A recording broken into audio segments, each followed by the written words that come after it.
PajamaRich.com.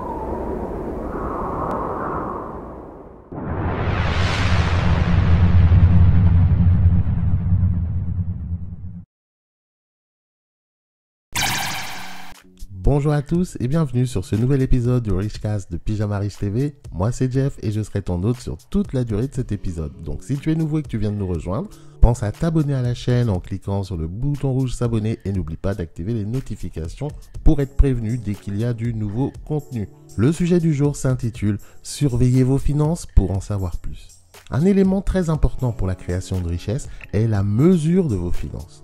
Les personnes que je connais qui ont continuellement augmenté leur patrimoine suivent leurs finances afin de le diriger et de rester motivés. Pour atteindre des objectifs financiers toujours plus élevés, voir les résultats quantifiables de vos dépenses et de vos décisions d'investissement est la première étape pour en prendre le contrôle. Et au contraire, les personnes que je connais qui sont dans la pire situation financière n'ont aucune idée de l'endroit où leur argent est dépensé et ont trop peur de savoir ce qu'elles valent vraiment. Quel extrême correspond le mieux à votre attitude? Comme on dit, vous ne pouvez pas gérer ce que vous ne mesurez pas. Pensez-y. Si vous étiez vraiment riche, vous perdriez du temps chaque semaine à gérer chaque aspect de vos finances?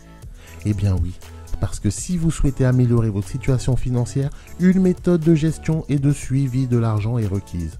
En outre, plus vous accumulez d'argent, plus il y a d'actifs et d'obligations financières à surveiller. Si vous n'avez pas votre suivi financier en place avant de les acquérir, je parierais que vous ne les posséderiez pas longtemps. Et si vous ne voyez pas et ne sentez pas les gains et les pertes de vos décisions financières, vous jouez le jeu financier compliqué de la vie sans boussole. C'est ainsi que tant de personnes avec des bons emplois, des placements bien rémunérés, continuent tout de même à avoir des problèmes financiers. Vous devez disposer de points de référence de navigation pour savoir si vous vous dirigez vers la création ou la destruction de richesses. Et c'est en surveillant votre valeur nette que vous commencerez à découvrir l'impact financier et les conséquences de vos décisions. Le point de départ de la mesure de vos finances est un simple relevé de la valeur nette ou du bilan.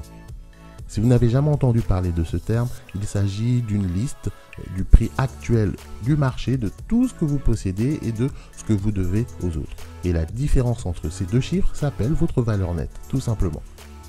Il s'agit du nombre que vous souhaitez mesurer et augmenter chaque mois. Comme avec une entreprise, une fois que vous commencez à mesurer les conséquences financières de votre comportement, vous pouvez commencer à établir vos propres règles de dépenses personnelles. Par exemple, si la majeure partie de votre revenu mensuel est dépensé au restaurant, essayez de définir une règle selon laquelle vous ne sortez que 2 fois par semaine. Si vous dépensez trop en essence, vous devez trouver plusieurs moyens de le réduire. Des informations simples et des règles ultérieures comme celle-ci contribueront à augmenter votre valeur nette, ce qui conduira à de meilleures idées et à des gains plus importants. Si vous constatez que vous avez beaucoup de dettes qui réduisent votre valeur nette ou éventuellement une valeur nette négative, quelles règles sur la dette allez-vous créer pour vous-même? Après avoir économisé de l'argent, où allez-vous le mettre? Combien de temps êtes-vous prêt à passer pour surveiller vos finances? Et quels efforts consentez-vous à faire pour vous renseigner, pour vous informer sur l'investissement? Ces questions vous aideront à établir vos règles d'investissement. Finalement, vous aurez des règles pour les dépenses, l'épargne, l'utilisation de la dette et l'investissement qui façonneront votre plan personnel et vous permettront de commencer à déplacer votre valeur nette dans une direction nettement plus positive. Pensez aussi à ajouter comme règle de lire un nouveau livre financier au minimum chaque année. Vos états financiers et vos règles financières peuvent être aussi simples ou sophistiquées que vous le souhaitez.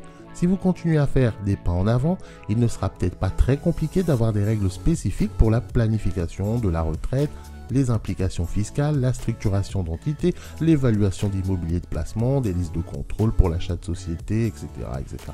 Et lorsque vous avez calculé votre premier état de votre valeur nette, vous commencez à avoir la possibilité de planifier vos achats et vos paiements. Par exemple, si votre facture d'assurance auto arrive une fois par an, vous pouvez calculer le montant que vous devez mettre de côté chaque mois pour la payer facilement lorsqu'elle arrive.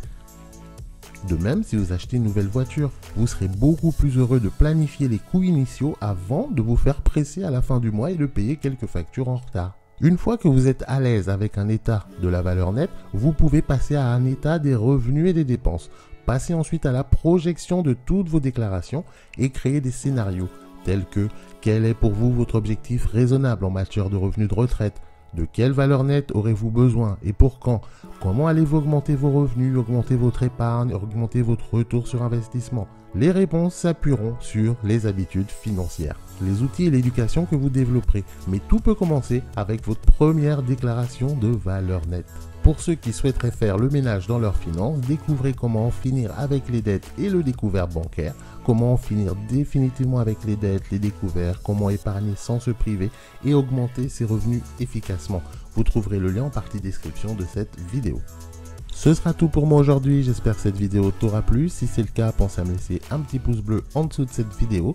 Si tu n'es pas encore abonné, tu peux le faire maintenant en cliquant sur le bouton rouge s'abonner et n'oublie pas d'activer les notifications. Tu peux également rejoindre le Pyjama Riche Club, c'est ma liste de contacts personnels. Tu trouveras le lien en partie description, tu rentres ton nom, ton email, c'est entièrement gratuit.